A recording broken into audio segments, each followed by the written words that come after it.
यह गंगा कावेरी व्याख्यान माला 2020 31 जुलाई से लेकर अभी तक गतिमान है। हम आगे बढ़ रहे हैं और यह व्याख्यान माला पॉम्पे कॉलेज पाइकड़ा, जहां मैं काम करता हूं, मैं डॉक्टर ए.के. मंजुनाथ वहां का हिंदी विभाग अध्यक्ष हूँ और मंगलुरु विश्वविद्यालय हिंदी अध्यापक संघ के अध्यक्ष हूँ। और उसके साथ साथ जो मेरे मित्र जयशंकर तिवारी जी हैं, जहां वे श्री लाल बहादुर शास्त्री महाविद्यालय गोंडा में कार्यरत हैं, और उसके साथ साथ वहां के विभागाध्यक्ष डॉक्टर शैलेंद्र नाथ मिश्र जी जो हैं, इन सभी के सहयोग से यह व्याख्यान माला का संचालन हो रहा है। तो इस व्याख्यान माला की कड़ी में यह 24वां व्याख्यान है। इस 24वें व्याख्यान में हमारे साथ जुड़े हुए हैं प्रोफेसर गिरीश्वर मिश्र, पूर्व कुलपति, महात्मा गांधी अंतर्राष्ट्रीय हिंदी विश्वविद्यालय वर्धा, फिलहाल अभी दिल्ली में रहते हैं। सर, आपका स्वागत है। मैं इस कार्यक्रम में आपका स्वागत करता हूं सर। आपको बहुत बहुत साधुवाद और आपका स्वागत है सर। मित्रों, इस व्याख्यान में प्रोफेसर गिरीश्वर मिश्र जी सामाजिक अस्मिता और भाषा विषय पर अपना विचार, अपना विमर्श जो हमारे सामने प्रस्तुत करेंगे। हम उनको सुनने के लिए बहुत ही इंतजार कर रहे हैं। तो अन्य कोई विचार हम सीधा इस कार्यक्रम की ओर चलते हैं। हमारे साथ हमारे मित्र जो जुड़े हुए हैं डॉक्टर जयशंकर तिवारी जी, अब उनसे मैं निवेदन करता हूं कि आज के अतिथि वक्ता डॉक्टर गिरीश्वर मिश्र जी का परिचय दे। तिवारी जी, आपका स्वागत है।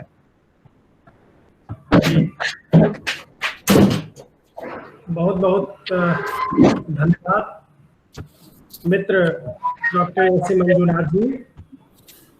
हमारे महाविद्यालय की प्राचार्य मैडम जुड़ चुकी हैं, तो शुभकामना वक्तव्य मैडम का करा करके आगे बढ़ेंगे या जी? ओके, ठीक है। तो मित्रों, इस कार्यक्रम में हमारा सहयोग दे रहे हैं हमारे कॉलेज के प्राचार्य डॉक्टर पुरुषोत्तम केवी, और साथ साथ श्री लाल बहादुर शास्त्री महाविद्यालय गोंडा के प्राचार्य प्रोफेसर वंदना मैडम। इन सभी का इस कार्यक्रम में मैं स्वागत करता हूं। और उसके साथ साथ लाल बहादुर शास्त्री महाविद्यालय के हिंदी विभागाध्यक्ष डॉक्टर शैलेंद्र नाथ मिश्र जी हमारे साथ जुड़े हुए हैं, इनका भी मैं स्वागत करता हूं। और हमारे मित्र जयशंकर तिवारी जी जो हैं, उनका भी मैं स्वागत करता हूं। और लाल बहादुर शास्त्री महाविद्यालय गोंडा के प्राचार्य प्रोफेसर वंदना मैडम से मैं निवेदन करता हूं कि वे अपना शुभकामना वक्तव्य प्रस्तुत करें। मैडम, आपका स्वागत है।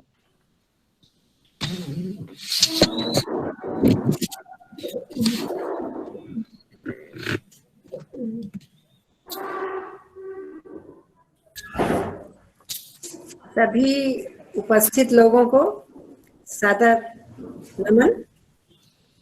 गंगा कावेरी व्याख्यान माला के इस मंच पर आज बहुत महान हस्ती प्रोफेसर गिरीश्वर मिश्रा जी को हम लोग सुनेंगे, जिसके लिए आयोजित हुई है, बधाई के पात्र हैं। ऐसी हस्तियों को हम लोग इस मंच पे सुन पा रहे हैं, उनके विचारों से लाभान्वित हो पा रहे हैं। इस कार्यक्रम की सफलता के लिए बहुत बहुत शुभकामनाएं, और सभी आयोजकों को आए हुए विशिष्ट वक्ता के लिए बहुत बहुत धन्यवाद। धन्यवाद मैडम अपनी शुभकामना वक्तव्य के लिए। और मैं अपने मित्र जयशंकर तिवारी जी से निवेदन करता हूं, उसके पहले इस व्याख्यान में जितने भी हमारे साथी जुड़े हुए हैं उन सभी से निवेदन है कि आप अपना माइक म्यूट कीजिए। म्यूट करके आप बहुत स्पष्ट तरीके से सुन पाते हैं, इसलिए आप सभी से यह मेरा अनुरोध है। तिवारी जी। जी धन्यवाद मित्र। साथियों, आप सभी का गंगा कावेरी व्याख्यानमाला के इस 24वें व्याख्यान में हार्दिक स्वागत है। अत्यंत प्रसन्नता का विषय है कि आज हमारे साथ एक ऐसे विद्वान जुड़े हुए हैं, उनका वक्तव्य नियत हुआ है, जिन्होंने एक लंबे समय तक अध्ययन, अनुसंधान और प्रशासनिक कार्यों में अपने समय को बेहतरीन ढंग से जिया है। प्रोफेसर गिरीश्वर मिश्र, पूर्व कुलपति, महात्मा गांधी अंतरराष्ट्रीय हिंदी विश्वविद्यालय वर्धा। सबसे पहले मैं आज अपने माननीय वक्ता को प्रणाम करते हुए सभी प्रतिभागी बंधुओं को का स्वागत कर रहा हूं। लाल बहादुर शास्त्री महाविद्यालय की प्राचार्य महोदया डॉक्टर वंदना सारस्वत मैडम और पॉम्पे कॉलेज एकला मंगलुरु के प्राचार्य महोदय डॉक्टर पुरुषोत्तम केवी जी, हमारे मित्र डॉक्टर एस.ए. मंजूनाथ जी, हिंदी विभागाध्यक्ष लाल बहादुर शास्त्री महाविद्यालय गुरुवर डॉक्टर शैलेंद्र नाथ मिश्र सर, सभी के समेकित प्रयास से इस व्याख्यानमाला को हम लोग आगे बढ़ा पा रहे हैं। मुझे परिचय देने के लिए कहा गया है। प्रोफेसर गिरीश्वर मिश्र जी का परिचय अत्यंत विस्तृत है। उनका अध्ययन और अनुसंधान बहुत व्यापक दायरे में फैला हुआ है। 1951 में उनका जन्म हुआ। गोरखपुर विश्वविद्यालय, जिसे अब दीनदयाल उपाध्याय गोरखपुर विश्वविद्यालय के नाम से जाना जाता है, वहां से उन्होंने स्नातक और पीएचडी की उपाधि प्राप्त की। उसके बाद लगातार अध्ययन और अनुसंधान के क्षेत्र में संलग्न रहे। गोरखपुर विश्वविद्यालय में मनोविज्ञान के व्याख्याता के रूप में उन्होंने अपने कैरियर का आरंभ किया और इस तरह से प्रोफेसर गिरीश्वर मिश्र जी लगातार उत्तरोत्तर आगे बढ़ते गए और दिल्ली विश्वविद्यालय में वो मनोविज्ञान के आचार्य हुए। वहां पर 2 दशक से अधिक समय तक उन्होंने अपनी सेवाएं दी। इसके अतिरिक्त भोपाल, इलाहाबाद और गोरखपुर के विश्वविद्यालयों में उन्होंने अध्यापन कार्य किया। 2014 से 2019 तक इन 5 वर्षों में महात्मा गांधी अंतरराष्ट्रीय हिंदी विश्वविद्यालय वर्धा में कुलपति के पद पर रहते हुए उन्होंने कई कीर्तिमान बनाए, तमाम उल्लेखनीय कार्य किए। महाविद्यालय का जो एक ढांचागत विस्तार और उसका अकादमिक विस्तार पूरे देश में और दुनिया में अलग अलग जगहों पर उन्होंने अपने कुलपतित्व में उस विश्वविद्यालय का और तत्क्रम में हिंदी का ध्वज लहराया। इसी क्रम में उन्होंने लगातार अपनी अध्ययन यात्रा और लेखन यात्रा भी जारी रखी। मित्रों, ऐसा प्रायः होता है कि जब हम विद्यार्थी होते हैं उस समय तो हमारी पढ़ाई चलती है, लेकिन जैसे ही सेवा में आते हैं तो बहुत सारे लोग सेवा में आने के बाद मंद पड़ जाते हैं या अन्य प्रशासनिक कार्यों में व्यस्त हो जाते हैं और वे अध्ययन के लिए समय नहीं निकाल पाते। आज के जो हमारे वक्ता हैं आदरणीय प्रोफेसर मिश्र जी, उनकी ये विशेष खूबी रही है कि इस उम्र में भी जब वो 70वें साल में है, आज भी वो सतत अध्ययनरत हैं, यह बहुत बड़ी बात है। उन्होंने भारत के बाहर दुनिया के अलग अलग देशों में, जर्मनी, यूके और कई देशों में एक वरिष्ठ फेलो के रूप में, विजिटिंग प्रोफेसर के रूप में काम किया है। मिशिगन यूनिवर्सिटी में वो सीनियर फेलो के रूप में काम किया उन्होंने। स्वार्थमोर कॉलेज फिलाडेल्फिया में, ऐसे ही जर्मनी में रोहार यूनिवर्सिटी में उन्होंने विजिटिंग प्रोफेसर के रूप में अध्यापन कार्य किया। ESRC फेलो के रूप में उन्होंने ससेक्स यूनिवर्सिटी यूके में अध्ययन, अनुसंधान और अध्यापन किया।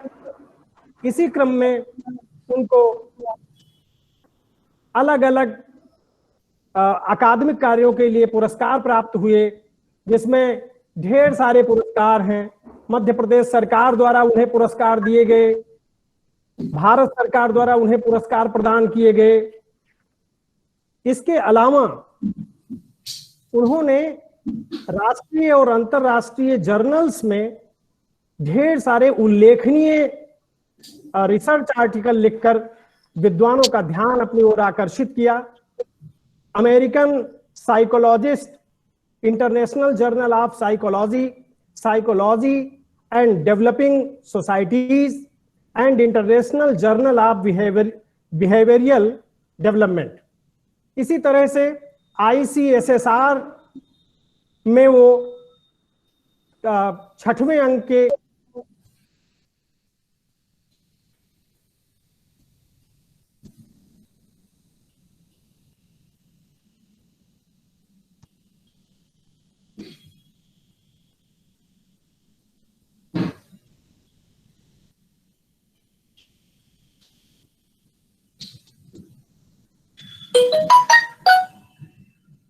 आवाज नहीं आ रही है आपकी,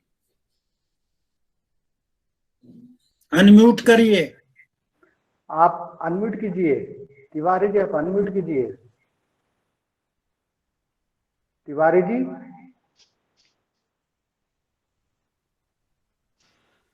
अनम्यूट कीजिए, आप म्यूट हैं। जी जी जी जी। तो इसी क्रम में उन्होंने कई पुस्तकों का लेखन किया है।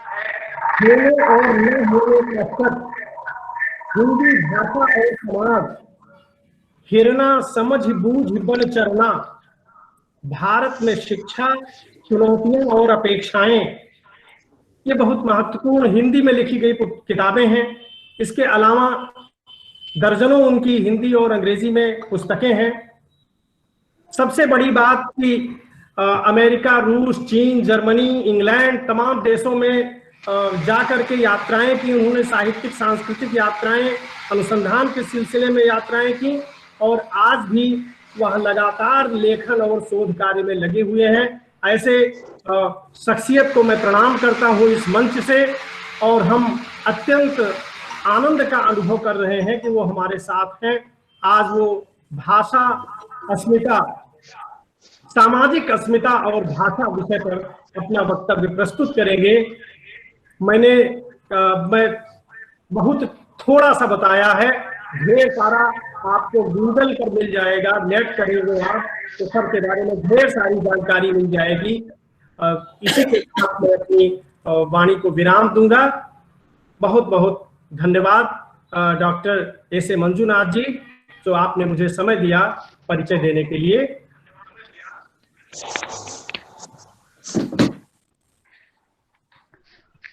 बहुत बहुत धन्यवाद तिवारी जी, विस्तृत परिचय जो है उसको संक्षिप्त करके हमारे सामने प्रस्तुत करने के लिए, क्योंकि आज के मुख्य वक्ता है माननीय प्रोफेसर गिरीश्वर मिश्र, तो इनका कार्यक्षेत्र ही इतना विस्तार है, तो इसको इतने कम समय में बताना बहुत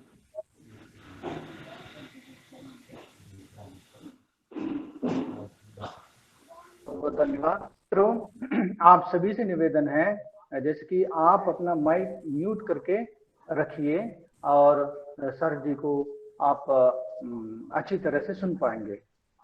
तो मित्रों, आज का यह व्याख्यान है गंगा कावेरी व्याख्यान माला का 24वां व्याख्यान है। इस व्याख्यान का विषय है सामाजिक अस्मिता और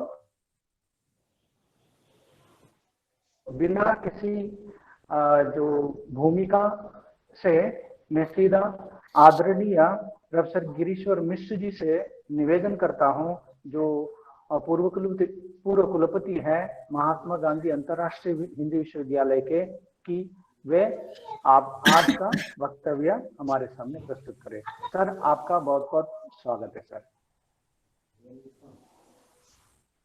ओम पूर्णमदः पूर्णमिदं पूर्णात् पूर्णमुदच्यते पूर्णस्य पूर्णमादाय पूर्णमेवावशिष्यते।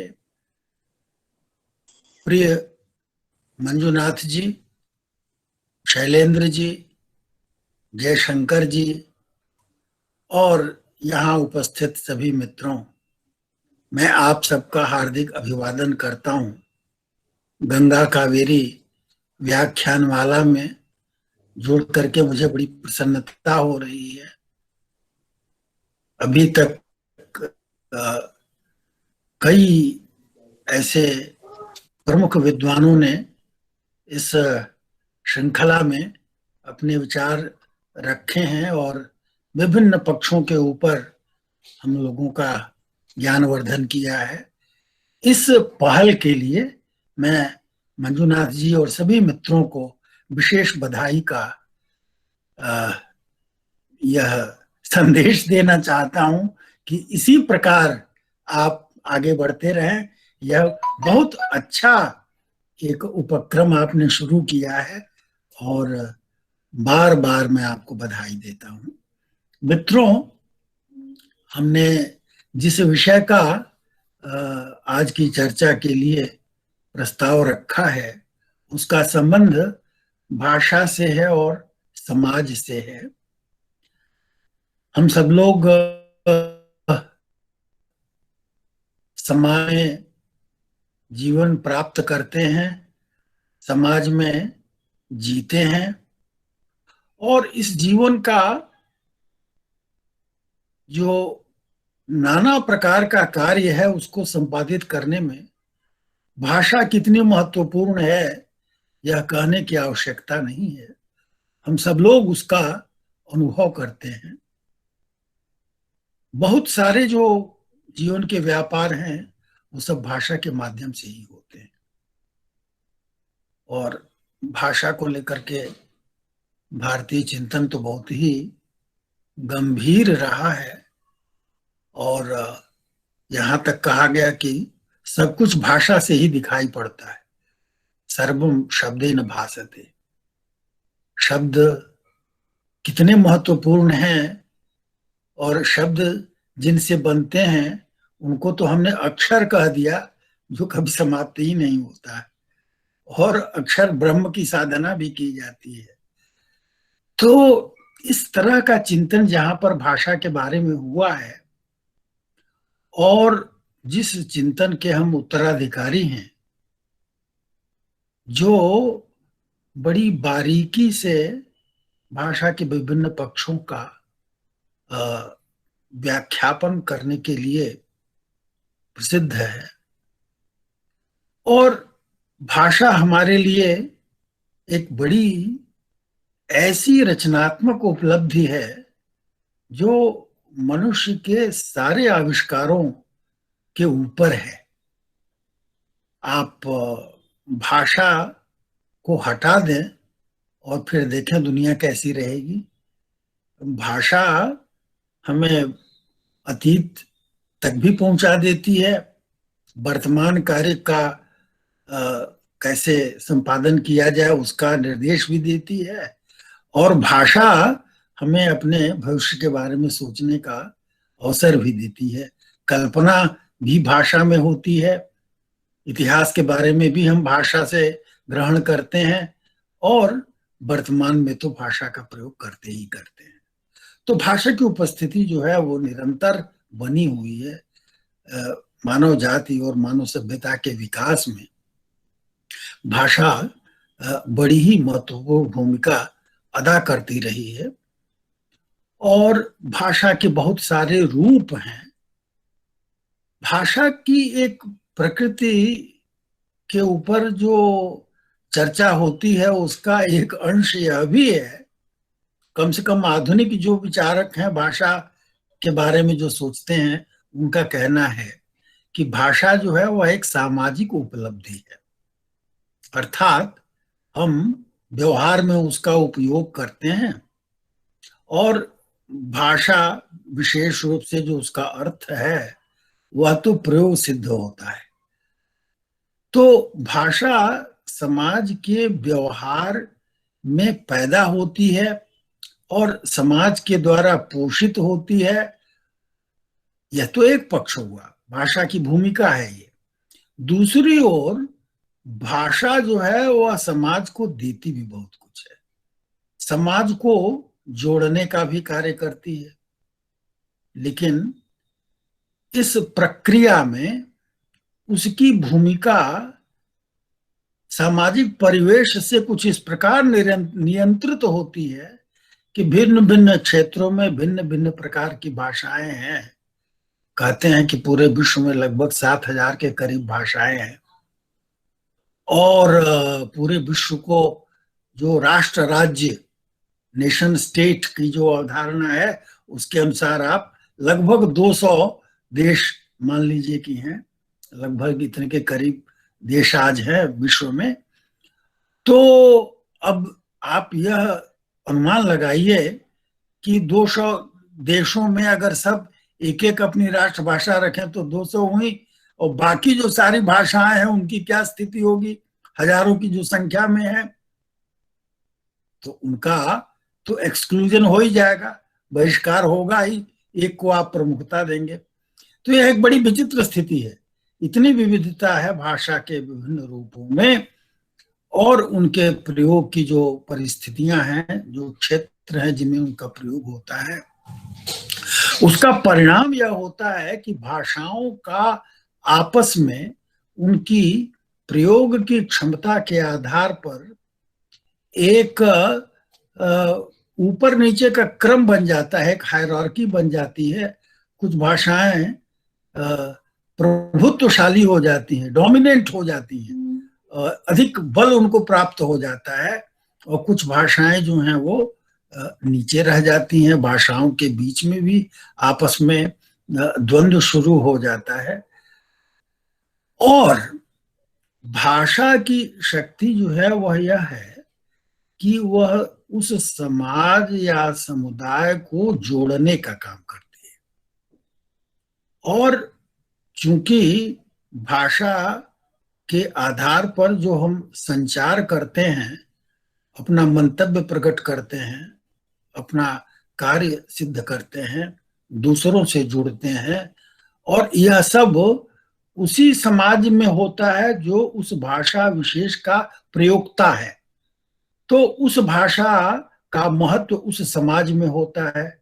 मैंने कहा कि भाषा की संख्या तो हजारों है, तो तमाम जो समुदाय हैं उन सब की अलग अलग भाषाएं हैं।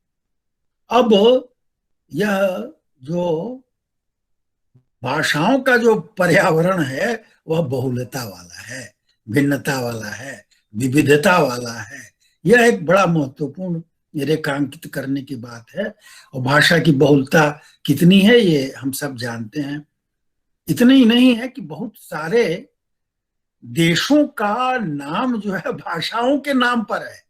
अब आप सोच लीजिए कि भाषा जो है वह पूरे समाज को कैसे जोड़ती है। फ्रांस आपने कहा, फ्रेंच भाषा, जर्मनी जर्मन भाषा, तो तमाम सारे देश आपको मिलेंगे। इंग्लैंड इंग्लिश भाषा है, इटली इटालियन भाषा, तो तमाम सारे देशों का नाम। बांग्लादेश आप बांग्ला भाषा जो है उससे जुड़ा हुआ है। तो हम कहना यह चाहते हैं कि समाज की जो अस्मिता है उसका प्रतिबिंब जो है भाषा में दिखाई पड़ता है। और बांग्लादेश से मुझे स्मरण आया कि पाकिस्तान का जो अलगाव हुआ और बांग्लादेश का जो निर्माण हुआ, उसमें बांग्ला भाषा को राष्ट्रीय भाषा में महत्व दिया जाए, यह एक बड़ा भारी मुद्दा था और उसके आधार पर उसका भेद हुआ। विश्व के अनेक देश जो हैं वह भाषा को लेकर के जुड़ते हैं, लेकिन भाषा जो है वह एक प्रकार की दुधारी तलवार है। वह कुछ लोगों को गिराती है, कुछ लोगों को उठाती है, लोगों को जोड़ती भी है और लोगों को तोड़ती भी है। तो जो भाषा आपकी है और जो दूसरे भाषा बोलने वाले समुदाय हैं उनसे वह अलग भी करती है। अब जिस भाषा के बोलने वाले समुदाय के अंग आप हैं, वहां पर समुदाय का अंग होना, ध्यान दें मेरी बात को, वह आपको एक विशेष तरह की अस्मिता प्रदान करता है, जिसे हम सामाजिक अस्मिता कहते हैं। सामाजिक अस्मिता का बड़ा सीधा सा आशय जो हम यहाँ पर ले रहे हैं वह यह है कि जिस समूह को आप बिलोंग करते हैं, जिस समूह के आप हैं, उस समूह की सारी विशेषताएं आप में आ जाती हैं। हम कहते हैं कि यह हिंदुस्तानी है या पाकिस्तानी है या चीनी है, और उसका अर्थ होता है कि उसके अंतर्गत निहित जितनी सारी विशेषताएं हैं वो सारी विशेषताएं व्यक्ति विशेष में विद्यमान है। आप उस आदमी को उसी रूप में देखते हैं। आप भारत से बाहर जाएं और कोई कहे कि यह इंडियन है, भारतीय है, और वह आपके प्रति वह सारी अपेक्षाएं रखेगा जो भारत से अपेक्षाएं रखी जाती हैं। आपके प्रति उसका व्यवहार वही होगा जो एक भारत देश के प्रति उसका व्यवहार होगा। आप व्यक्ति नहीं रह जाते हैं, क्योंकि आपकी एक आइडेंटिटी, आपकी एक पहचान है, अस्मिता है। तो सामाजिक अस्मिता जो कि समाज विशेष या समुदाय विशेष के अंग होने के कारण आपको प्राप्त होती है, वह तमाम सारी विशेषताओं से आपको संपृक्त कर देती है। वो सारी विशेषताएं जो उस देश या समाज की हैं वह सब आप में देखी जाने लगती हैं, चाहे आप में हो या ना हो। लेकिन अगर आप भारत से बाहर हैं तो पूछेगा कि आप गांधी जी को जानते हैं कि नहीं, आप अशोक को जानते हैं कि नहीं, आप अकबर को जानते हैं कि नहीं, यह अपेक्षा है। तो भारतीयता यह आपकी एक पहचान या आपकी अस्मिता हो जाती है देश के रूप में, और उस अस्मिता को आप चाहे चाहे न चाहे लेकिन वो आपके साथ जुड़ी हुई है। वह अस्मिता हमको परस्पर जोड़ती है और दूसरों से भिन्न करती है। यह एक बड़ी विचित्र स्थिति है। यह एक ऐसा सामाजिक सत्य है कि जिस समूह में आप हैं उस समूह को आपस में वह जोड़ती है, कोहेसिव फोर्स का काम करती है, परस्पर संगति, और आपस में खूब आप हिल मिल जाते हैं। और दूसरी ओर दूसरे देश या समुदाय से आप अपने को भिन्न भी करते हैं, हर तरह से भिन्न करते हैं। कुछ उसी तरह से जैसे कब कोई नेता नई पार्टी बनाता है तो उसका नया झंडा बनता है, नया संविधान बनता है, सब कुछ आप उसकी एक अलग पहचान बनाते हैं ताकि वह दूसरे से अलग हो जाए। कांग्रेस पार्टी से ही सभी दल अलग हुए, सबके झंडे अलग हो गए, सबके प्रस्ताव अलग हो गए। तो यह अस्मिता का खेल है। तो उस अस्मिता की रक्षा के बहुत सारे आप उपाय करते हैं। मैं कहना यह चाहता हूं कि अस्मिता समूह के अंतर्गत तो सबको जोड़ती है, लेकिन दूसरे समूह से भिन्नता भी पैदा करती है, अलगाव भी पैदा करती है, पार्थक्य भी ले आती है। तो आपका समूह आपका है और दूसरा समूह आपसे भिन्न है। एक प्रकार की अदरनेस या अन्यता पैदा होती है। आप एक प्रकार के हैं और आपका जो प्रकार है वह दूसरे समुदाय, समाज, देश से भिन्न है। एक और विचित्रता होती है, बड़ा ये विचित्र हमारा मानसिक स्वरूप है कि जब हम अपने आप को बिलोंग करते हैं, तो जैसे आप के लिए सबसे प्रिय आप ही होते हैं, उसी तरह से आपका समुदाय भी आपके लिए प्रिय हो जाता है। और जो दूसरा समुदाय है, वह जो भिन्न समुदाय है, वह क्षमा करेंगे अप्रियता की कोटि में धीरे धीरे पहुंच जाता है। भिन्नता जो है अप्रियता की ओर ले जाती है, और समानता का जो बोध है वह आपको प्रियता की ओर ले आता है। अब समुदाय और भाषा जो दोनों आपस में जुड़े हुए हैं, तो इस अस्मिता के कारण आप अपनी अस्मिता को बढ़ाना चाहेंगे, इन्हांस करना चाहेंगे कि खूब उत्कृष्ट हो जाए, उसका चरमोत्कर्ष हो। और दूसरी अस्मिता जो है उसी के साथ आप चाहेंगे कि वह खराब हो, वह नीचे जाए। यह एक बड़ी विचित्र स्थिति पैदा होती है।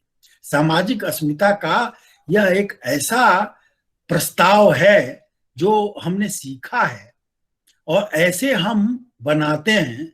इसीलिए शायद कभी भारत में लिखा गया वसुधैव कुटुंबकम, उदार चरिता नाम तो वसुधैव कुटुंबकम।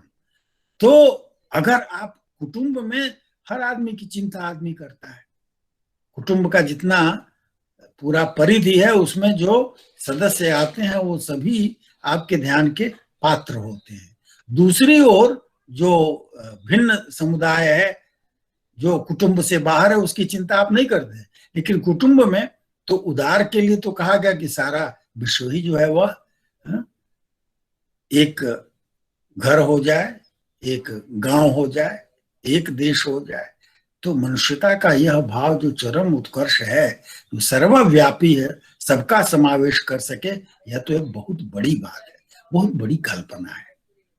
लेकिन आप यह देखेंगे कि तमाम सारे जो समुदाय हैं, देश हैं, वह इस अस्मिता की लड़ाई लड़ते रहे हैं और इस अस्मिता को अपना लक्ष्य भी बनाते हैं कि वह समुदाय उस अस्मिता को अधिक से अधिक समृद्ध रूप में स्थापित कर सके।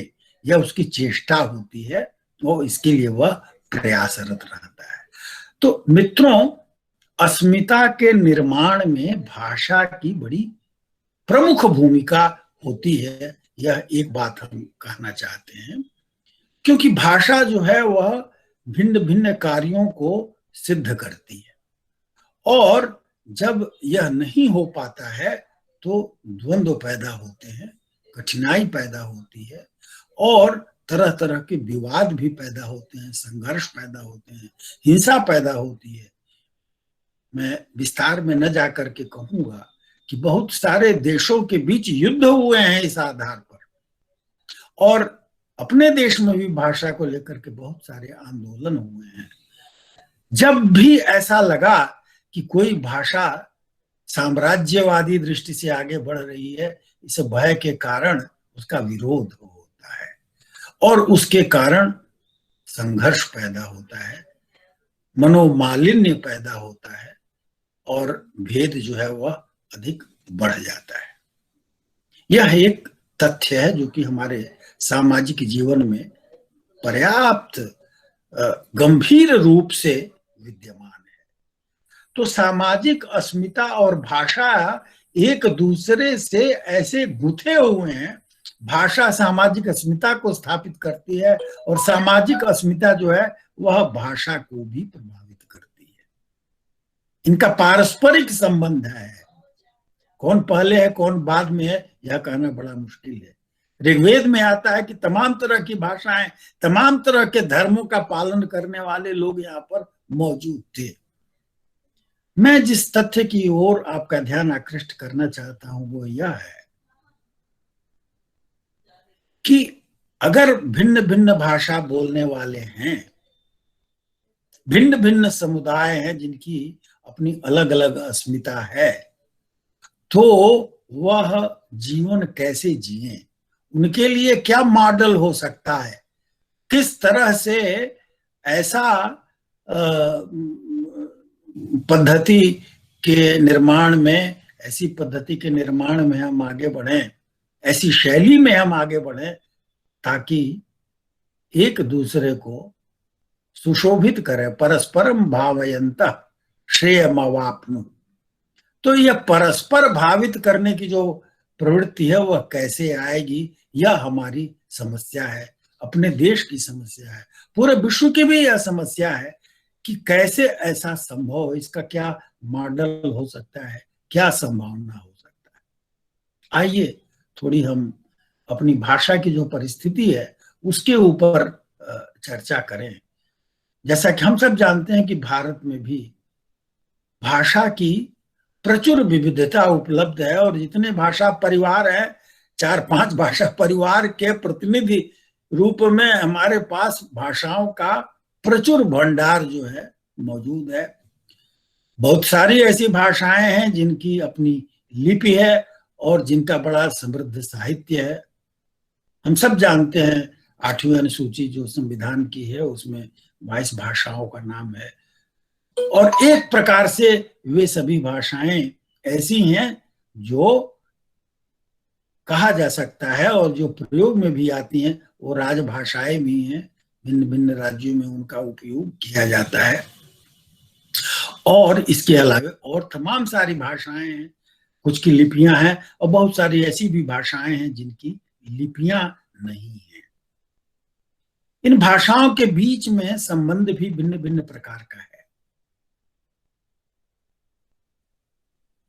मैं भाषा विज्ञान का विश्लेषण करने के लिए यहाँ नहीं उपस्थित हुआ हूं, मात्र आपका ध्यान इस ओर आकृष्ट करना चाहता हूं कि इन भाषाओं के बीच में परस्पर संबंध भी है, लेन देन भी है और इनके बीच में पारस्परिकता मौजूद है। मैं वर्धा में जब कुलपति के रूप में कार्य कर रहा था तो एक बार यह विचार मेरे ध्यान में आया कि भारत के भिन्न भिन्न भाषाओं के जो साहित्य हैं उनकी जो प्रवृत्ति है वह किस प्रकार की है, वह किस समाज, किस भारत की छवि का निर्माण कर रहे हैं, कैसे मनुष्य का निर्माण कर रहे हैं, किस तरह के जीवन की चर्चा है उसमें। मैंने यह प्रस्ताव साहित्य अकादमी को दिया और उनके सहयोग से हमने एक छोटा सा कार्य किया और हिंदी, तमिल, मलयालम, उड़िया, गुजराती, मराठी, हमने 8 भाषाओं को लिया था और उनके साहित्यकारों को जो कि उस साहित्य से परिचित थे उनसे साहित्य की क्या प्रवृत्तियां हैं इनके ऊपर हमने बड़ी गहन चर्चा 3 दिनों तक की थी और मुझे बड़ा अद्भुत अनुभव हुआ, विलक्षण अनुभव हुआ कि भिन्न भिन्न भाषाओं में यह साहित्य सृजित है लेकिन उनमें कहीं न कहीं एक भारतीयता का स्पंदन है। कोई एक ऐसी मानसिकता और एक सामाजिक प्रवृत्ति है, मनुष्य का जो स्वरूप है वह कहीं न कहीं वह सब में एक ही प्रकार का अभिसिंचित है और वह उसमें उपलब्ध है। वही चिंताएं हैं, वही आकांक्षाएं हैं, वही जीवन की प्रवृत्तियां हैं, जो एक भाषा में है वही दूसरी में, वही तीसरी में। तो ये अद्भुत निकटता भावना के रूप में, सामाजिकता के रूप में, जीवन दृष्टि के रूप में पिरोई हुई दिखाई पड़ती है उन भिन्न भिन्न भाषाओं के साहित्य में। यह मेरे लिए एक सुखद अनुभव था। भाषाएं अलग अलग हैं, साहित्य जो है वो उनका कथा का साहित्य, उपन्यास का साहित्य, काव्य का साहित्य भी भिन्न भिन्न भाषाओं में ग्रथित है, लेकिन उनकी जो मूल प्रवृत्तियां हैं वह बहुत हद तक एक जैसी दिखाई पड़ती है। यह एक अद्भुत विचार था। भारतीय ज्ञानपीठ पुरस्कार की समिति में मैं रहा, उसके निर्णायक मंडल में, और तब अनेक भाषाओं में जो साहित्य रचा जा रहा है उसको देखने, पढ़ने और समझने का अवसर प्राप्त हुआ, जिसमें भारत की विभिन्न भाषाओं का प्रतिनिधित्व रहता है और उनके कार्यों को पहचाना जाता है। वहां भी देख करके मुझे सुखद आश्चर्य हुआ कि कोई प्रवृत्ति है, वह कोई भारतीय प्रवृत्ति है जो मौजूद है, जो सभी साहित्य में दिखाई पड़ती है। इस बहुलता में कहीं न कहीं कोई एक तत्व या एक प्रकार की प्रवृत्ति जो है वह सब में साझे की है, जो सभी अपने साहित्य में जो रचा जा रहा है उसमें वह प्रवृत्ति देखी जा सकती है। कहना यह है कि जो उपनिषद का विचार है एको हम बहुश्याम, एक से बहुलता की ओर आप बढ़ते हैं और उस बहुलता में वह एक जो है प्रतिबिंबित होता है, उसे लक्ष्य किया जा सकता है, उसे देखा जा सकता है। एक बात तो यह है, और यह सांस्कृतिक भावनात्मक रूप से जो साम्य है, जो संगति है, कि जो मलयालम में है, जो मराठी में है, जो हिंदी में है, जो गुजराती में है, जो तमिल में है, जो तेलुगु में है, उसमें यह संगति जो है वह हमें क्या बताती है? कोई एक तत्व है जो कि प्रवाहित हो रहा है भारतीय मानस, भारतीय जीवन, भारतीय समाज की कोई आंतरिक या आभ्यंतर निकटता है जिसकी ओर हमारा ध्यान आकृष्ट किया जा रहा है। उस पूरे साहित्य में हम परिचित नहीं होते हैं उससे, और लगता है कि हम वह दूसरा जो है वह हमारे लिए दूसरा है, वह पर है। तो इस पर को अपर कैसे किया जाए, जो भिन्न है उसमें साम्य कैसे तलाशा जाए, अपरिचय के कारण ऐसा है। तो यह देखना बड़ा आवश्यक है कि यह परिचय कैसे दूर हो। दूसरी जो महत्व की बात है जो हम आप के सम्मुख रखना चाहते हैं, जो हमारा भाषा का परिदृश्य है वह वस्तुतः बड़ा विचित्र है। भारत में शायद ही कोई व्यक्ति होगा जो बहुभाषा भाषी न हो। हिंदी क्षेत्र से मैं अधिक परिचित हूं।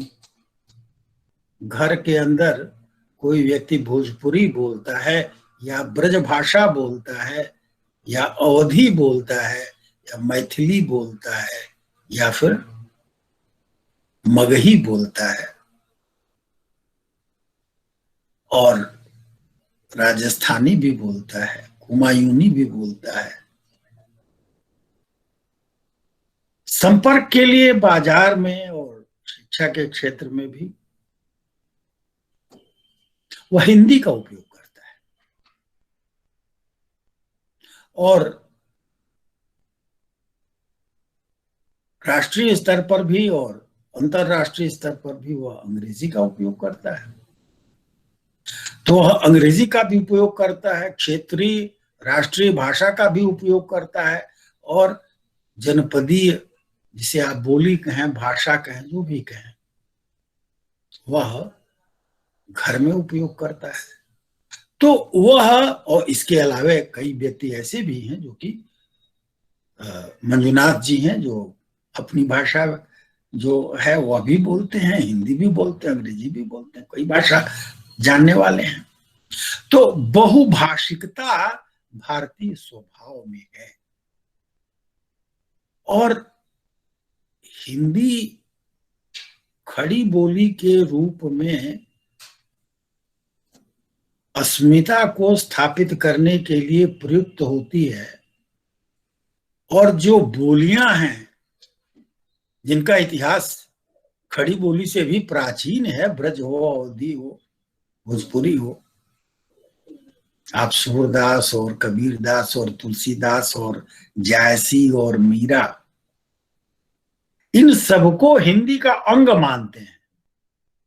हिंदी स्वयं में बहुलतावादी है, उसमें वह तो एक भाषा परिवार है जिसमें नाना प्रकार की भाषाएं, उपभाषाएं, विभाषाएं, बोलियां, जो आप कहें वह सब उसमें सम्मिलित हैं। और आप अपने को हिंदी वाला भी बोलते हैं, हिंदी के रूप में अपनी अस्मिता बनाते हैं, तो ये जो हिंदी आप कह रहे हैं वह आपको जोड़ने के लिए प्रयोग में आती है, एक स्तर पर आप उसका उपयोग भी करते हैं। तो बहुभाषिकता कई प्रकार की हमारे यहाँ मौजूद है। जो अपने को हिंदी वाला कहता है वह इन भिन्न भिन्न प्रकार की बोलियों का भी उपयोग करता है, अंग्रेजी का भी उपयोग करता है, हिंदी का भी उपयोग करता है। यह बहुभाषिकता जो है शायद हिंदी क्षेत्र में बहुत अधिक है, अपेक्षाकृत अन्य भाषाओं के क्षेत्र में आप देखें वहां भी स्थानीय स्तर पर जो भिन्नता आपको दिखाई पड़ती है और क्षेत्रीय स्तर पर, राज्य के स्तर पर जो भाषा है जिसका उपयोग करते हैं, राष्ट्रीय स्तर पर जिस भाषा का उपयोग करते हैं, अंतरराष्ट्रीय स्तर पर जिस भाषा का उपयोग, तो बहुभाषिकता हमारे यहाँ बड़े स्वाभाविक रूप से मौजूद है। यह रेखांकित करने वाली बात है। और यह बहुभाषिकता प्राचीन है। आप संस्कृत के काव्य पढ़िए, नाटक आप देखिए, तो नाटक में प्राकृत भाषा का भी उपयोग होता है। कई पात्र हैं जो कि प्राकृत भाषा का उपयोग करते हैं। नाटक संस्कृत का है। अब उसमें कोई फर्क नहीं है। जो लोक में प्रचलित भाषा है वह और जो साहित्य की भाषा है उसमें भिन्नता होती है और इसमें ऊपर नीचे उतार चढ़ाव होता रहता है। कभी वैदिक संस्कृत, फिर आपके पास संस्कृत भाषा मिलती है, फिर आपके पास लौकिक संस्कृत जो है वह भी मिलती है, पाली, प्राकृत, तमाम सारी भाषाएं हैं। पूरा बौद्ध चिंतन जो है आपको पाली भाषा में मिलता है, जैन जो है प्राकृत में मिलता है, तमिल जो है बड़ी ही प्रसिद्ध और बड़ी ही समृद्ध भाषा के रूप में हमारे सामने उपलब्ध है। तमिल के साथ ही मैं यह भी कहना चाहूंगा कि संस्कृत के स्तर पर जो आर्य और द्रविड़ है उसका भी समावेश होता रहा है। तो यह बहुलता समावेश करने वाली रही है। यहां पर थोड़ा सा स्पष्ट कर लेना आवश्यक है, इस समावेश की प्रकृति किस प्रकार की है। इस समावेश की प्रकृति ऐसी है जिसमें दूसरे की उपस्थिति जो है वह सादर ग्रहण की गई है। देखिए, एक है जो कि विजेता होता है और वह जो विजित है उसको नष्ट कर देता है, उसका अस्तित्व ही खत्म हो जाता है। और दूसरा तरीका यह है कि वह दूसरा जो है, अन्य जो है, दूसरी भाषा, दूसरा समुदाय, वह अपनी स्वतंत्र सत्ता बनाए, उसके लिए लड़ाई लड़ता रहे। और यहाँ की जो प्रवृत्ति रही है वह एक प्रकार के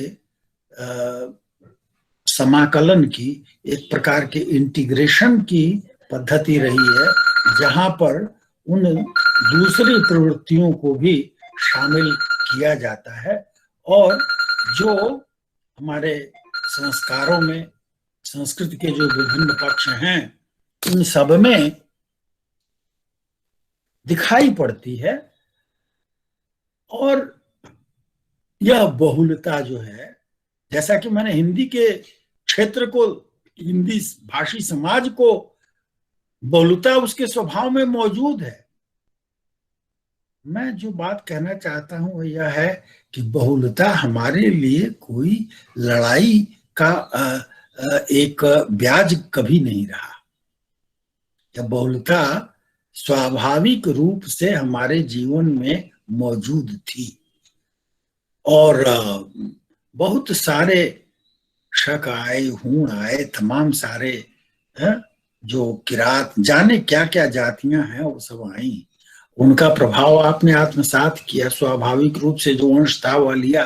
भाषाओं में भी भिन्न भिन्न भाषाओं के शब्द जो है वह एक दूसरे परिवार के शब्द भी आपको दूसरी भाषाओं में दिखाई पड़ते हैं। भिन्न परिवार के भाषा के शब्द दूसरे परिवार की भाषा में आगत आपको दिखाई पड़ते हैं। तो ये पारस्परिकता जो है वह मौजूद रही है। और कई भाषा वैज्ञानिक ऐसा मानते हैं कि पूरा भारत जो है वह एक भाषा क्षेत्र है, एक लिंग्विस्टिक एरिया है। भाषा की जो संरचनात्मक दृष्टि है उस दृष्टि से बहुत हद तक समानता दिखाई पड़ती है। मैं यह नहीं कहता कि सब बिल्कुल एक है, होमोजेनस है। मैं यह कह रहा हूं कि इसमें बहुलता मौजूद है और भिन्नता का स्वीकार भी पारस्परिकता की दृष्टि से यहां पर उपस्थित रहा है। मैं झगड़े में नहीं पड़ना चाहता, लेकिन बहुत सारे विद्वान तो यही कहते हैं कि हिंदी और उर्दू केवल लिखने का फर्क है, बाकी दोनों जो है वह एक ही भाषा के अंग हैं। तो बहुलता जो है वह चुनौती नहीं होनी चाहिए, और यह बहुभाषिकता हमारी सामाजिकता का अंश है, और इस बहुभाषिकता को हमें ध्यान में रखना पड़ेगा। मैं इस प्रसंग में इस बात का भी उल्लेख करना चाहूंगा कि जिस प्रकार अंग्रेजी को शिक्षा में स्थापित किया गया और ज्ञान का माध्यम बनाया गया, उसने कहीं न कहीं हमारे सामने भाषा की एक हायरार्की, एक सीढ़ी बना दी कि अंग्रेजी सबसे ऊपर है, अब उसके नीचे दूसरी भाषा आई, चाहे वह हिंदी हो या राज्य की भाषा हो, और उसके नीचे और छोटी भाषाएं हैं, जनजातियों की बहुत सारी भाषाएं हैं। तो ये एक पदानुक्रम, एक हायरार्की जो है वह भाषाओं की खड़ी हो गई। और हम यह भी देखते हैं कि इन भाषाओं की इस हायरार्की के कारण, इस पदानुक्रम के कारण बहुत सारी ऐसी परिस्थितियां उत्पन्न हुई जो असमानता पैदा करती है। देखिए, भाषा विज्ञान की दृष्टि से सभी भाषाएं समान हैं, भाषा का कार्य वह करती हैं, और उसमें कोई उनकी भाषागत प्रतिष्ठा की दृष्टि से हर भाषा एक दूसरे के समान है, उसमें भिन्नता आप नहीं कर सकते। लेकिन प्रतिष्ठा जुड़ने के कारण और उसके साथ अवसरों में भिन्नता जुड़ने के कारण हमने एक भाषा को अधिक महत्व दिया, अंग्रेजी को अधिक महत्व दिया।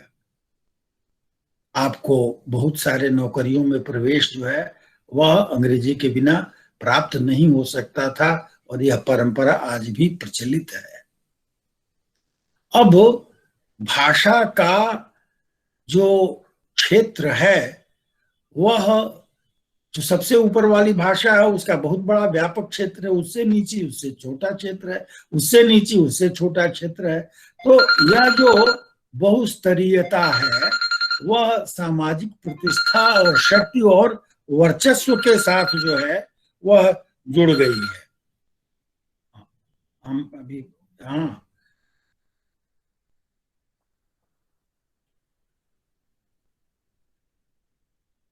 ठीक है, अच्छी बात, ठीक ठीक ठीक ठीक, अच्छा।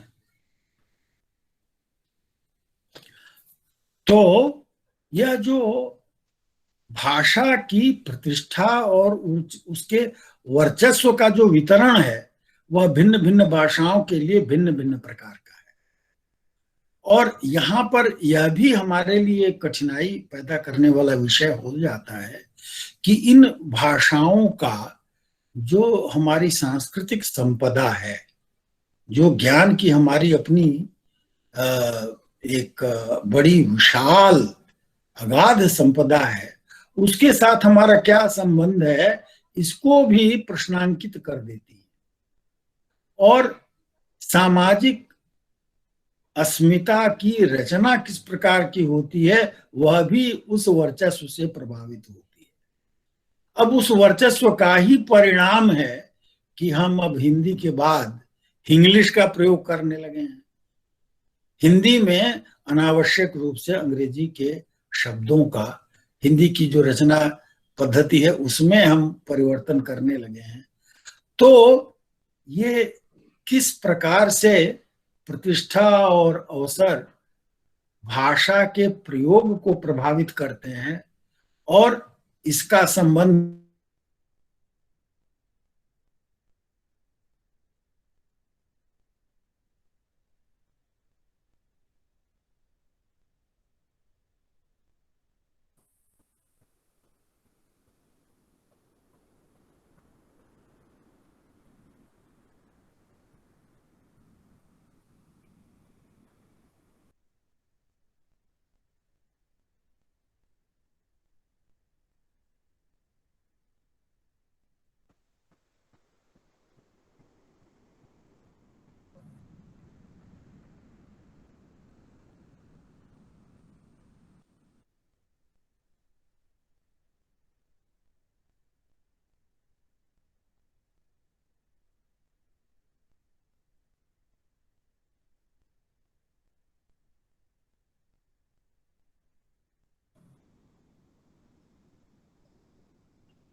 आवाज नहीं आ रही सर।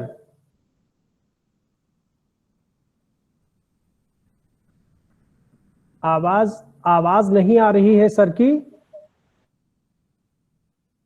डॉक्टर मंजुनाथ जी। हाँ तिवारी जी। हाँ सर की आवाज नहीं आ रही है। सर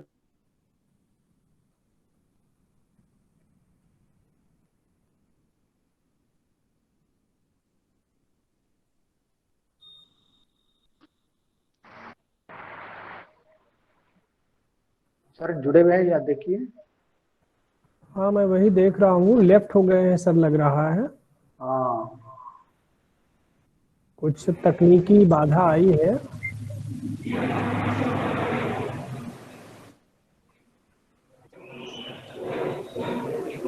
फोन कीजिए तिवारी जी।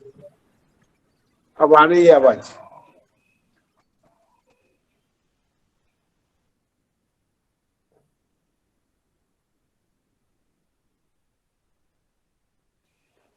तिवारी जी नमस्कार। जी जी नमस्कार नमस्कार। स्क्रीन आपने शेयर कर रखा है शिव कुमार शर्मा जी। स्क्रीन जो है स्टॉप कर दीजिए, स्क्रीन शेयर कर रखा है आपने।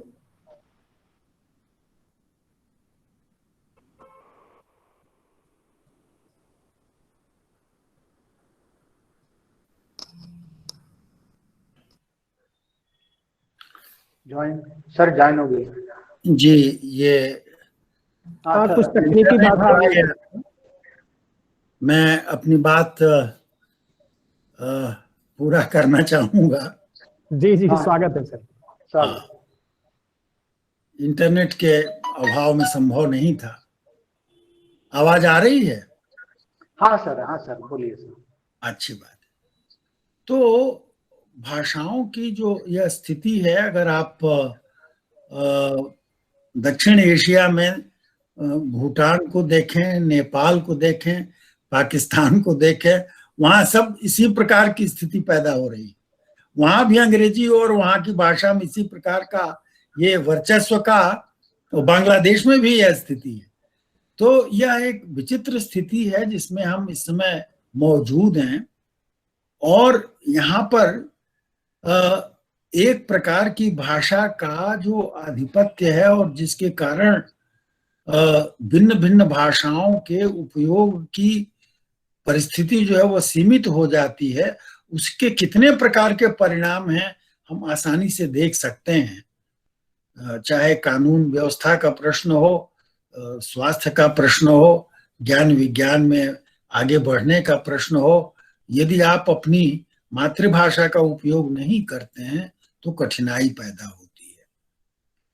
इस बात को ध्यान में रख करके हमें यह विचार करना पड़ेगा कि भाषा का हम ऐसा उपयोग करें जो कि हमको समृद्ध करने वाला हो और हमारी सामाजिक अस्मिता के लिए सहायक भी हो।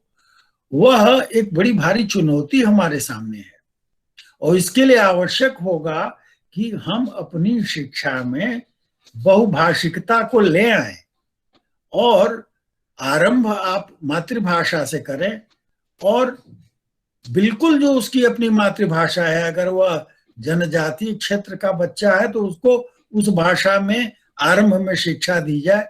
दूसरी राज्य की भाषा जो है उस स्तर की, जो उसकी अपनी मातृभाषा नहीं है, उसको आप पहले वाचिक रूप में आप पढ़ावें, दर्जा 1 में 2 में शुरू करें, उसके बाद फिर लिखित रूप में दर्जा 3 4 में आप कर सकते हैं। इस प्रकार की बहुभाषिकता प्रधान की प्रक्रिया आप अपनाएं और उसके बाद फिर आगे चल करके 5वीं 6वीं में आप राज्य भाषा का उपयोग कर सकते हैं, ताकि वो सब्जेक्ट के रूप में और फिर आगे चल करके वो उसके माध्यम के रूप में आ सकती है। तो यह धीरे धीरे जब वह प्रवेश करेगा तो उसकी भाषा की जो ग्रहण करने की शक्ति है, प्रयोग करने की शक्ति है, वह अधिक सार्थक रूप से उसके जीवन में एक सहायक के रूप में उपस्थित होगी।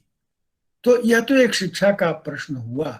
और लोकतंत्र में यदि हम संवाद करना चाहते हैं तो हमको यह ध्यान रखना पड़ेगा कि हमारा जो समाज का जो संचार का माध्यम है वहां पर उस भाषा का उपयोग किया जाए जो समाज की भाषा हो।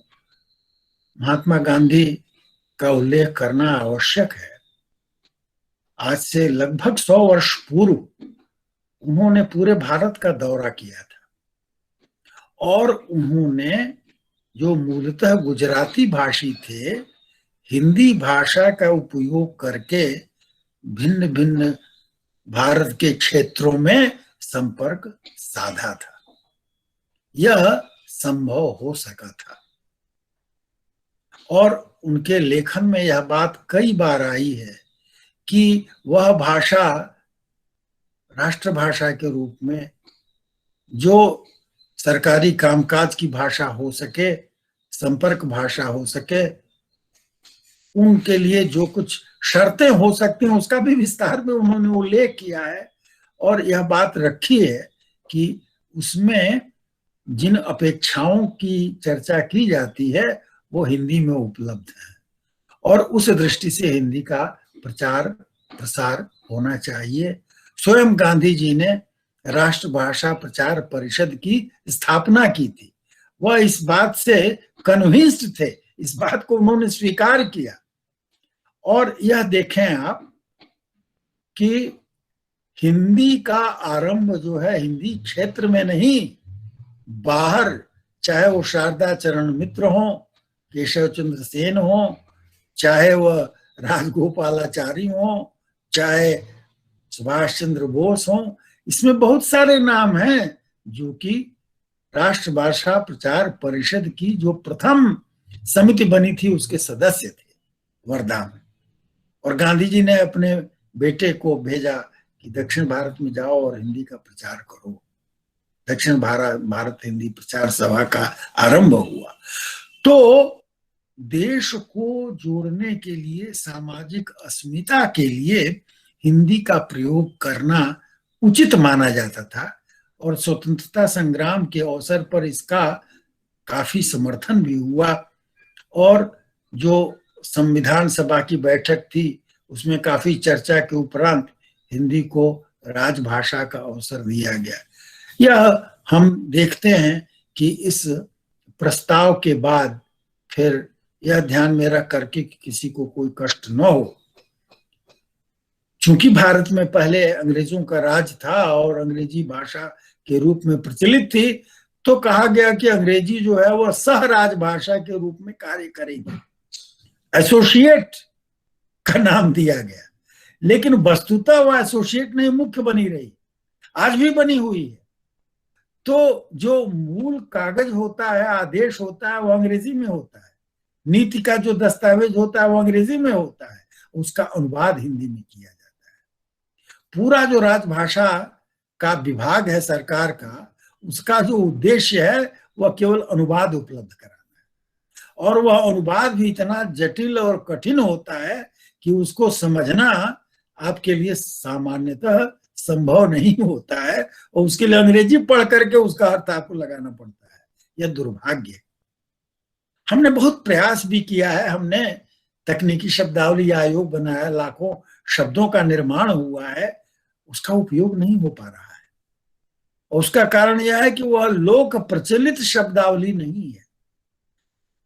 हम यह गंभीरता पूर्वक आपके सम्मुख विचार रखना चाहते हैं कि यदि सामाजिक अस्मिता हमारे लिए ग्राह्य है, महत्वपूर्ण है, तो भाषा उसमें साधक होनी चाहिए, बाधक नहीं होनी चाहिए।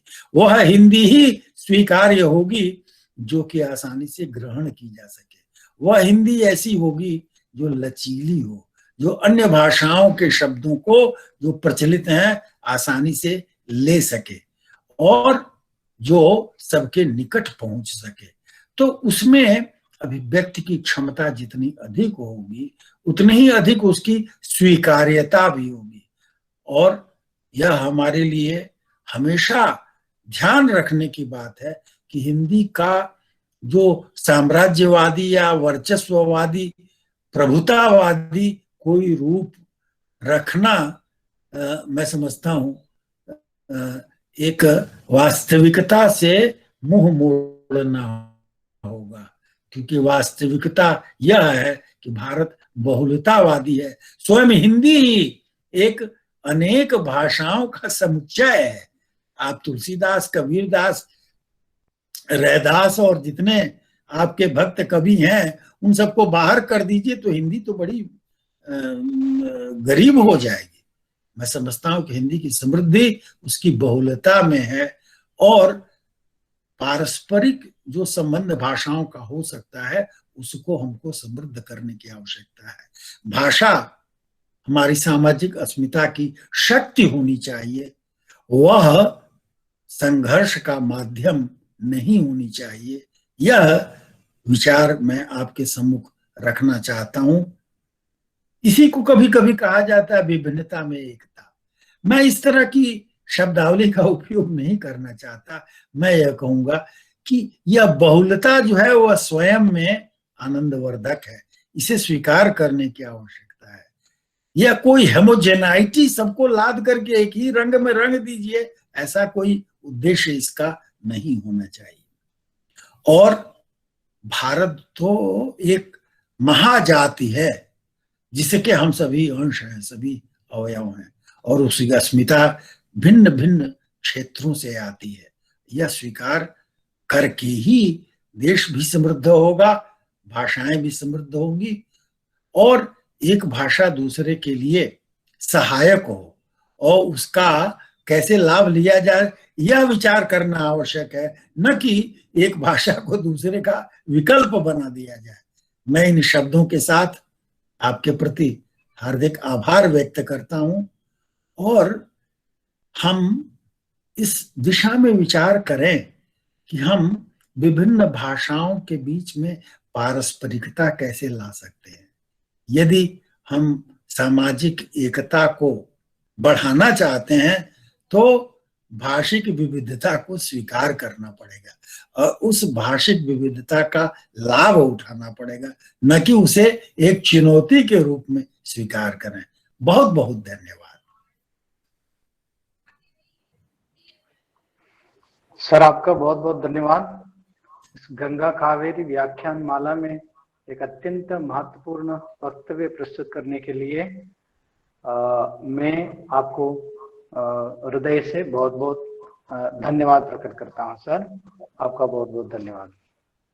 मित्रों, हमारे साथ जितने भी साथी जुड़े हुए हैं उन सभी से निवेदन है कि आप अपनी कोई शंका हो या जिज्ञासा या अपना विचार, कोई सवाल, आपका अभी स्वागत है।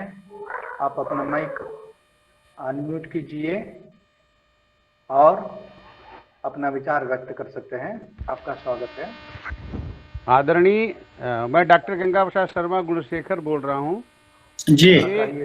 हिंदी को जो हमारी मातृभाषाएं हैं, जैसे राजस्थानी है और जो उपभाषाएं जितनी भी हैं जिनको भाखा समुदाय के अंतर्गत रखते हैं, 18 हैं, तो इनको महत्व नहीं दिया जा रहा है।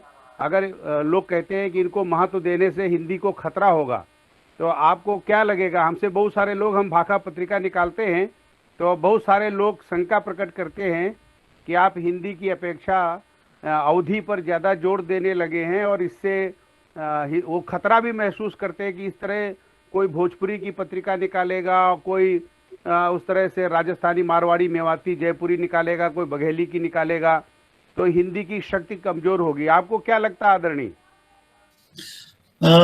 मैं बड़ी विनम्रता पूर्वक यह कहना चाहूंगा कि आप स्वयं यह विचार करें कि तुलसीदास का रसास्वादन करने से हिंदी की प्रतिष्ठा बढ़ती है कि घटती है?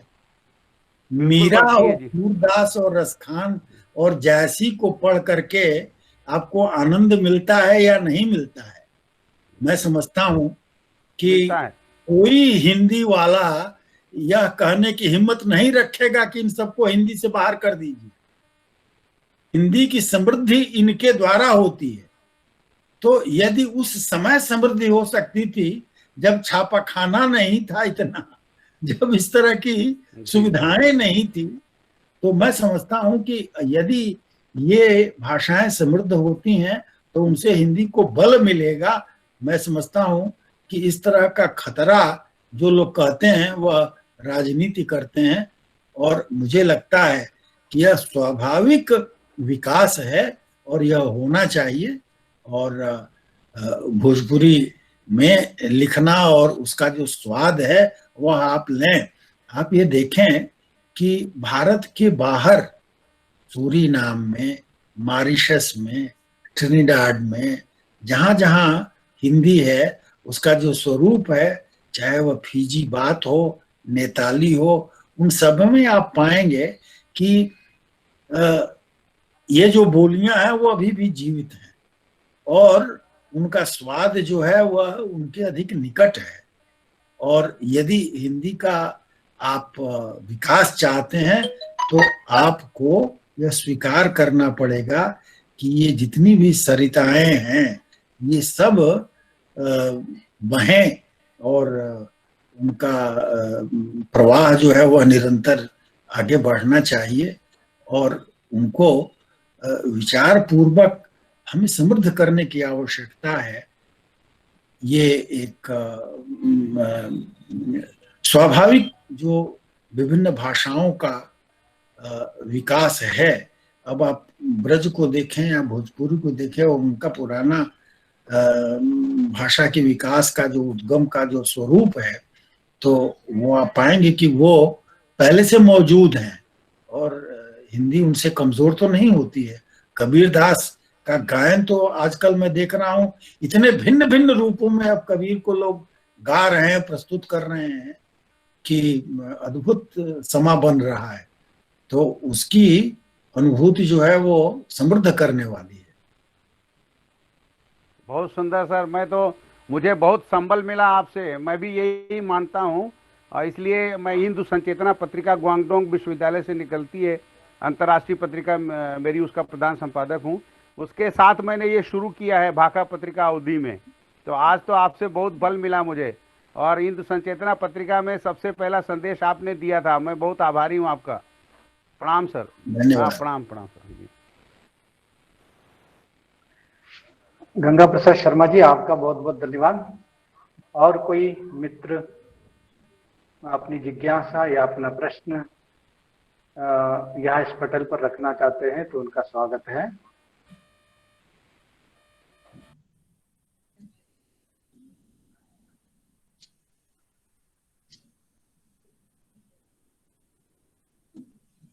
जिसके आज का एक बहुत अत्यंत महत्वपूर्ण वक्तव्य है, सामाजिक अस्मिता और भाषा।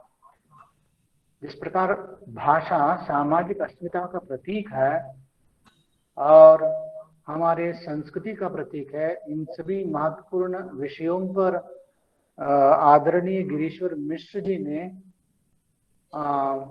अत्यंत महत्वपूर्ण विचार हमारे सामने प्रस्तुत किया है। तो इस विषय पर हमारे साथ जितने भी मित्र जुड़े हुए हैं उनसे निवेदन है कि जिनको भी कोई भी शंका हो या जिज्ञासा, प्रश्न, तो आप अपना प्रश्न या शंका यहाँ हमारे सामने प्रस्तुत कर सकते हैं। अपना माइक अनम्यूट कीजिए और अपना सवाल आप पूछ सकते हैं। आपका स्वागत है। प्रणाम करता हूँ। हम लोग यहाँ अब तो लगभग देश के सभी विभागों में, महाविद्यालयों में भाषा विज्ञान पढ़ाई जाती है। एक विषय के रूप में भाषा विज्ञान का अध्ययन होता है। तो मेरी एक शंका हमेशा ये रहती है, चूंकि वर्धा में आपके द्वारा किए हुए कार्यों से को मैं थोड़ा बहुत देखता रहा हूँ, और केवल राष्ट्रीय ही नहीं, कुछ विदेशी भाषाओं से भी संबंधित वहाँ कार्य होते रहे हैं। तो जब हम भाषा विज्ञान पढ़ते हैं तो अधिकतर हिंदी भाषा, हिंदी माध्यम से जो भाषा विज्ञान पढ़ाई जाती है, उसमें अभी जो उपस्थित जो ग्रंथ हैं उनमें अधिकतर ग्रासमैन और ग्रिम और इन लोगों को ही हमें पढ़ने को मिलता है। तो क्या हम एक भारतीय परंपरा का, इस तरह का एक भाषा विज्ञान का मॉडल नहीं हम लोग इस तरह का इजाद कर सकते हैं, जो जिसके माध्यम से विद्यार्थियों को भारतीय भाषा विज्ञान को पढ़ाया जाए? बहुत अच्छा विचार आपका है और इस सदविचार के लिए मैं आपको बधाई देता हूं। हम लोग इस प्रकार का प्रयास कर रहे हैं और भारतीय चिंतन में भाषा को लेकर के जिन प्रश्नों को उठाया गया है और जैसे सोचा गया है, उस सबको ले करके एक ग्रंथ हम लोग तैयार कर रहे हैं।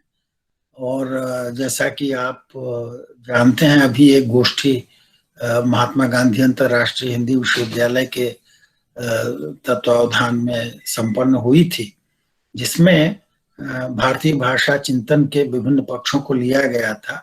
आपको जानकर यह प्रसन्नता होगी कि जितने भी उसमें प्रतिभागी थे, सबने उन विषयों का प्रतिपादन करके अपने निबंध जो है वह उपलब्ध कराए हैं, और वह शीघ्र ही हिंदुस्तानी अकादमी इलाहाबाद के द्वारा प्रकाशित होकर के आपके पास उपलब्ध रहेगी।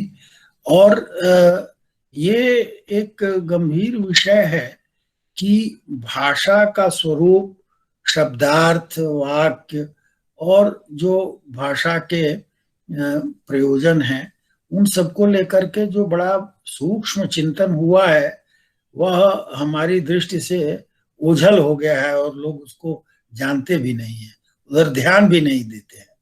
और बहुत सारे जो नई शब्दावली विदेश से आती है उसकी ओर हम आकृष्ट होते हैं। तो ज्ञान कहीं से आए उसको सादर हम स्वीकार करते हैं, लेकिन अपना ज्ञान भी हमारे पास होना चाहिए और यह विवेक हमें करना चाहिए कि दोनों का कैसे उपयोग किया जाए। तो इस दृष्टि से कार्य हो रहा है और हम आशा करते हैं कि इस दिशा में हम लोग आगे बढ़ेंगे और देखेंगे कि भारतीय चिंतन परंपरा को कैसे आगे बढ़ाया जा सके। जी धन्यवाद।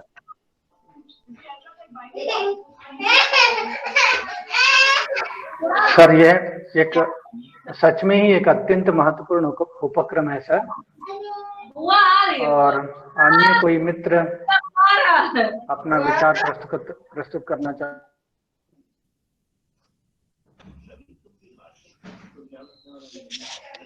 देखो इधर दरवाजा खोलो, चौक में है पानी ना डालना, ऐसे रख दो बाहर। आदरणीय, मेरा एक और प्रश्न है। जी जी। डॉक्टर रामविलास शर्मा जी ने जो हिंदी जात की बात की है, और आदरणीय आप अभी कह रहे थे ये महाजाति की बात कर रहे थे, तो इसमें कहीं अंतर विरोध तो नहीं पैदा हो रहा है? महाजाति ये कहने नम्र का निवेदन है हमारा, नम्र निवेदन है, हम जैसे साधारण लोग जान सकेंगे। जी नहीं, मेरा कहना यह है, जब हम महाजाति कह रहे हैं तो उसका आशय यह है कि तमाम सारी विविधताओं के बावजूद भारत को एक समाज स्वीकार करना और उसके अंग के रूप में माता भूमि पुत्रो हम पृथिव्या, जाने कब से यह कहा गया है, यह वेद का वाक्य है। और मुझे लगता है कि जब आप इस देश में हैं तो उस देश से जो निकटता का बोध है और उस पूरे उस समाज, देखिए आप तमाम सारी भूमिकाएं निभाते हैं, आप भाई भी हैं, पुत्र भी हैं, पिता भी हैं। आप मैं विस्तार में नहीं गया, आप जितने समूहों के सदस्य हैं उतनी सामाजिक अस्मिताएं आपकी हैं, उतनी सोशल आइडेंटिटी आपकी है। एक आइडेंटिटी नहीं है आपकी। आप एक गांव के आदमी भी हैं, इस समुदाय जिसमें इस समय बैठे हुए हैं उसके सदस्य भी हैं, और उस रूप में आपकी एक अलग आइडेंटिटी है। ये भिन्न भिन्न प्रकार की आइडेंटिटी हमारी होती है। हमारी अस्मिताएं कोई एक नहीं होती है, बहुत सारी होती है। तो हम देश के सदस्य भी हैं, अपने क्षेत्र के भी सदस्य हैं, परिवार के भी सदस्य हैं, गांव के भी सदस्य हैं, और मैं नहीं जानता कि इन सदस्यताओं के बीच में कोई अंतर विरोध है। ये तो निहित स्वार्थ के कारण यह विरोध जो है वह पैदा किया जाता है।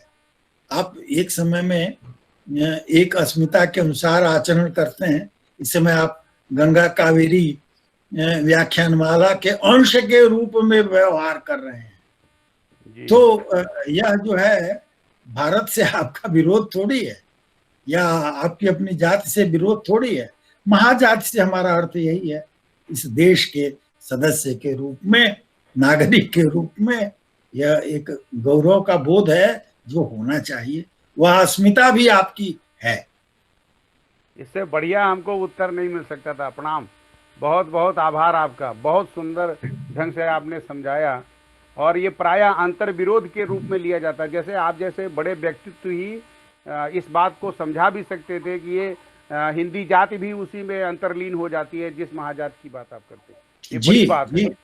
हाँ, उदार चरिता नाम तू वसुधैव कुटुंबकम, ये आपसे ही, आपके मुख से ही शोभा देता जो आपने कहा। बहुत अच्छा लगा। प्रणाम शर्मा जी, आपका बहुत बहुत धन्यवाद। जी धन्यवाद सर, आपका बहुत बहुत धन्यवाद महत्वपूर्ण उत्तर के लिए। और कोई मित्र अपनी शंका या जिज्ञासा, कोई प्रश्न पूछना चाहते हैं तो आपका स्वागत है। अगर कोई प्रश्न नहीं हो तो हम इस कड़ी में आगे बढ़ते हैं।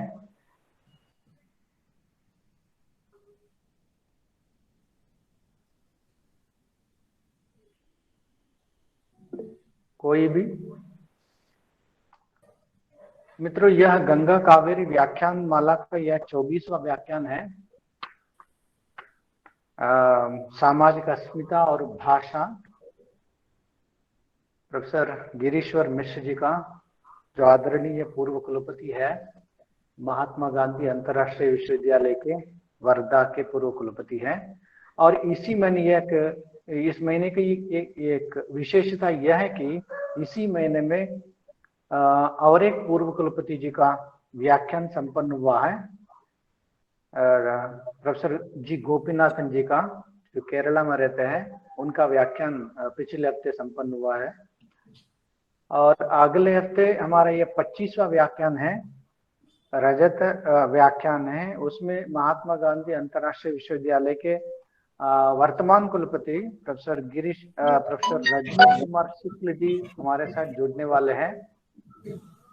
तो यह इस महीने का एक अत्यंत महत्वपूर्ण जो अलग अलग वक्तव्य है जो महात्मा गांधी अंतर्राष्ट्रीय विश्वविद्यालय से संबंधित जो हस्तियां हमारे साथ जुड़ रही हैं। मित्रों, आपका कोई प्रश्न हो तो आपका स्वागत है, नहीं तो हम इस कड़ी में आगे बढ़ते हैं।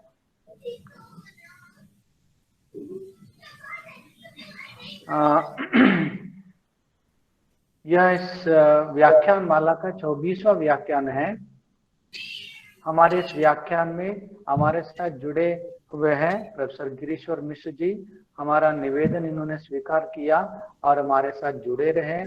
तो सर, मैं आपका हृदय से बहुत बहुत आभार प्रकट करते हुए धन्यवाद समर्पित करता हूँ सर। मैं अपने कॉलेज की ओर से, मतलब हम तीनों मिलकर के यह इस तरह का संचालन कर रहे हैं।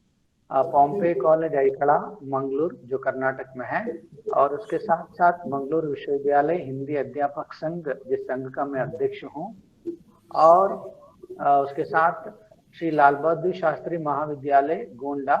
तो हम तीनों मिलकर के यह व्याख्यान माला चला रहे हैं सर। इन तीनों की ओर से हमारे जो प्रिंसिपल हैं प्रोफेसर पुरुषोत्तम केवी, और SLBC के प्रिंसिपल हैं डॉक्टर वंदना मैडम जी, इन सभी की ओर से मैं आपको हृदय से बहुत बहुत आभार और धन्यवाद प्रकट करता हूं सर। इस व्याख्यान हेतु बहुत बहुत धन्यवाद सर। इस कार्य के लिए बहुत बहुत बधाई, आपको बहुत बहुत धन्यवाद। बहुत धन्यवाद सर, बहुत धन्यवाद सर। और हमारे साथ इस कार्यक्रम की संपन्नता के लिए हमारा सहयोग दे रहे हैं हमारे कॉलेज के प्राचार्य डॉक्टर पुरुषोत्तम केवी। इनका भी मैं अपनी ओर से और अपने जो 3 जो संगठन है उनकी ओर से इनका आभार प्रकट करता हूं। और साथ ही साथ श्री लाल बहादुर शास्त्री महाविद्यालय गोंडा के प्राचार्य डॉक्टर वंदना मैडम जी का भी मैं हृदय से आभार प्रकट करता हूं। और मित्रों, यह कार्यक्रम श्री लाल बहादुर शास्त्री महाविद्यालय गोंडा के हिंदी विभागाध्यक्ष डॉक्टर शैलेंद्र नाथ मिश्र जी के सहयोग से संपन्न हो रहा है और आगे भी हम कर रहे हैं। तो इनका भी मैं हृदय से आभार प्रकट करता हूं।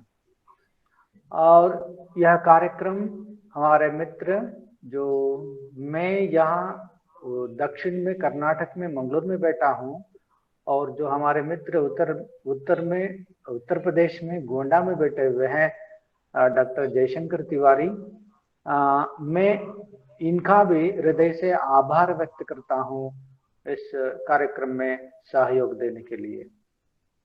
मित्रों, आप बहुत से सुदूर उत्तर से लेकर के दक्षिण से, जैसे कि दक्षिण से और उत्तर से सभी लोग जुड़ते हुए हमारा प्रोत्साहन दे रहे हैं।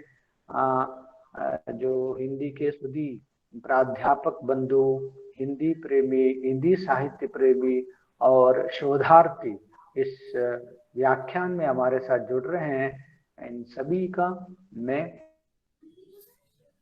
व्यक्त करता हूं। बहुत बहुत धन्यवाद। तो यह एक सूचना देते हुए मैं आगे बढ़ता हूं। यह इस महीने का 3रा व्याख्यान है। चौथा व्याख्यान व 25वां व्याख्यान होगा, जैसे कि मैंने पहले बता दिया है। 25वां व्याख्यान जो रजत व्याख्यान है, विशेष व्याख्यान है, उसमें हमारे महात्मा गांधी अंतर्राष्ट्रीय हिंदी विश्वविद्यालय के माननीय कुलपति प्रोफेसर रजनीश कुमार शुक्ल इस व्याख्यान में जुड़े रहेंगे। और इस महीने का अंतिम व्याख्यान होगा 30 तारीख को। यह व्याख्यान हर शनिवार को होता है। 30 तारीख को इस महीने का अंतिम व्याख्यान है। उसमें श्रीमती सुधा अरोड़ा, वरिष्ठ साहित्यकार मुंबई से हमारे साथ जुड़ी रहेंगी। इनका विषय होगा महिला रचनाकार और सामाजिक सरोकार। महिला रचनाकार और सामाजिक सरोकार। तो मित्रों, आप सभी को सर, आपका भी बहुत बहुत आभार, बहुत बहुत धन्यवाद हमारे इस व्याख्यान में जुड़े रहने के लिए और व्याख्यान देने हेतु आपका बहुत बहुत धन्यवाद। और मैं सभी को धन्यवाद देते हुए इस कार्यक्रम की अंतिम पड़ाव पर हम पहुंचे हुए हैं और इस कार्यक्रम की समाप्ति की घोषणा करता हूं। सभी को बहुत बहुत धन्यवाद। आपको भी बहुत बहुत धन्यवाद इतने सुंदर आयोजन के लिए। बहुत बहुत धन्यवाद सर। बहुत बहुत अच्छी धन्यवाद। व्याख्यान माला चल रही है जी। बहुत